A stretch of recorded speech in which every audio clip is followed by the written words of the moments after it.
You think tyranny can return to America? I think it already has. I never thought I would see the day when democracy would become so eroded. Every damn day is the name Trump. When they don't take part in their government, that's when it'll start falling away. We need to take seriously what is being threatened. Absolute power absolutely corrupts. Fuck Trump.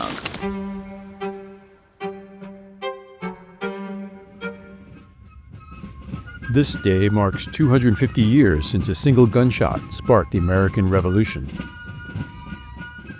On April 19, 1775, British troops marched from Boston to the towns of Lexington and Concord to seize weapons and capture rebel leaders John Hancock and Samuel Adams, but were met with fierce resistance.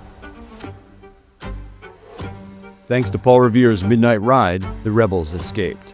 And by morning, the Minutemen had fought and driven the British troops back to Boston. This marked the beginning of the fight for American independence, a stand against tyranny that would shape the birth of a nation. As 100,000 people gather in Lexington and Concord to commemorate the Revolution, many feel that we need the same spirit of resistance once again. Today is the 250th anniversary of the shot heard around the world. We're celebrating revolution against tyranny. We changed the world, and a lot of people forget that. It's so important to remind ourselves who we are, what this nation is all about, and we absolutely need to acknowledge it and to allow history to not repeat itself.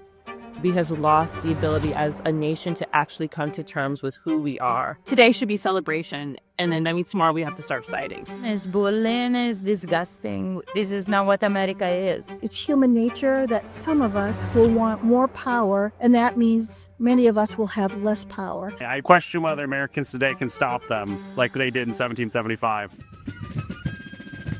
We asked attendees whether they saw any parallels between the fight for freedom in 1775 and the challenges that America faces today.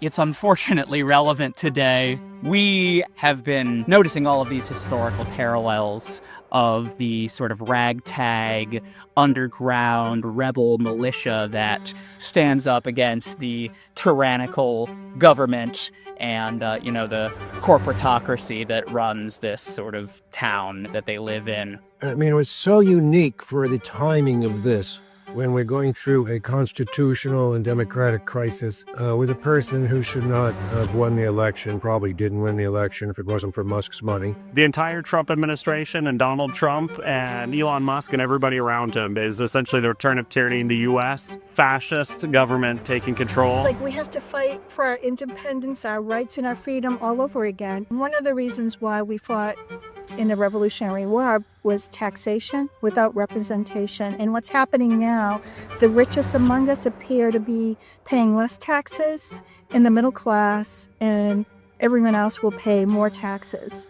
And so there is a parallel. They wanted representation because they didn't have it. It was a king dictating to this country. And I think that's what's happening now. We don't have a president. We have a person that feels like maybe they're more like a king and can just dictate the erosion of our rights, our democracy, our freedoms. So yes, it's like identical if you ask me. Every generation of Americans have faced their own test. A moment when silence was easy, but courage was needed. The right to vote for all had to be earned through resistance, through sacrifice, through the will to stand up when it mattered most. Hard-won victories reshaped the nation, carved out by courage, by peaceful protests, by belief in something better. Each win was a reminder that freedom is not a gift, but a fight. Today, the very freedom they fought to gain is at risk of being undone.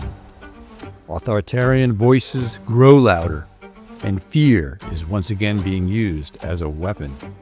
I'm all for the First Amendment. Peaceful protests are absolutely fine. January 6th was a different story. It wasn't peaceful.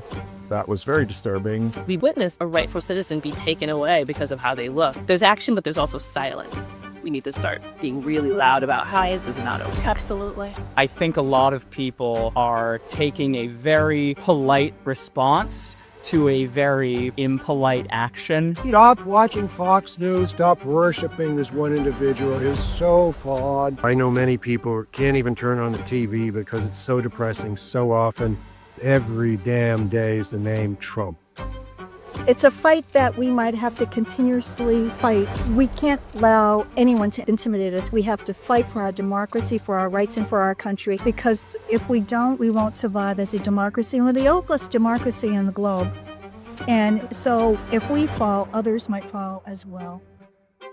In 1938, President Franklin Roosevelt said, "If American democracy ceases to move forward as a living force, seeking day and night by peaceful means to better the lot of our citizens, fascism will grow in strength in our land." But democracy can only move forward if the people show up to vote, and if they have a grasp of the facts behind the issues. But now, we're seeing efforts to stop people from voting, and to stop them from knowing fact from fiction. At Lexington and Concord today, we found the spirit of freedom from tyranny very much alive. Just as Paul Revere did on that fateful night 250 years ago, people we interviewed carried a warning that danger was on its way. Their parents had handed them a democracy, and they were not going to hand a dictatorship to their children.